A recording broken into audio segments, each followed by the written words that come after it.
নমস্কার, তোমাদের সবাইকে সানা স্মাইল এডুকেশন সেন্টারে স্বাগত জানিয়ে আজকের ক্লাসটি শুরু করছি।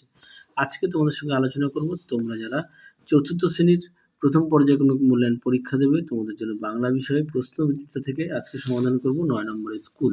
চলো দেরি না করে মূল বিষয়ে যাওয়া যাক। কি আছে, একে বনভোজন কবিতাটি কবির নাম সহ প্রথম 8 লাইন মুখস্থ লেখো। এটা পাঠ্যবইতে পেয়ে যাবে, দেখে নিও।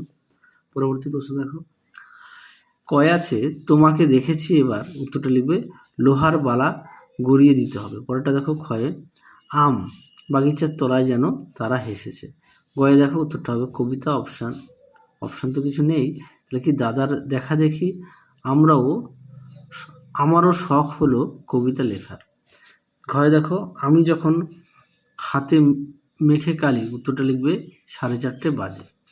পরে দেখো মালগাড়ি কবিতায় কতক্ষণে, উত্তরটা লিখবে প্রেমেন্দ্র মিত্র। পরবর্তী দেখো শূন্যস্থান পূরণ করো। কি আছে, কয় এটা হবে ছুরি, ক্ষয়টা হবে হরিদ্রা, গয়েরটা হবে তমই, ঘয়েরটা হবে টেলিভিশন নাকি একটা বাক্সের মতন। মধ্যে দেখো বক সে চালাক অতি চিকিৎসক, এটা হবে চুঞ্চু। পরে দেখো বিমানান, এটা হবে সিঁড়ি, এটা হবে বিমানান। ক্ষয়ের দাগেরটা হবে দাদা, গয়েরটা হবে উঠোন, ঘয়েরটা হবে রাস্তা, মুখটা হবে আলমারি, চয়েরটা হবে টুপি। তো দেখে নাও, পরটা দেখো এলোমেলো বর্ণগুলি সাজিয়ে লেখো।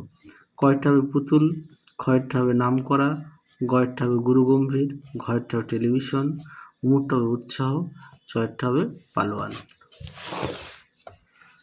পরবর্তী দেখো কি আছে, 6 দেখো বিপরীত শব্দ লেখো। কি আছে, কয় আছে খাওয়া উপবাস, ক্ষয় আছে দিন রাত, গয় আছে ছোট বড়, ঘয় আছে ভিতর বাহির।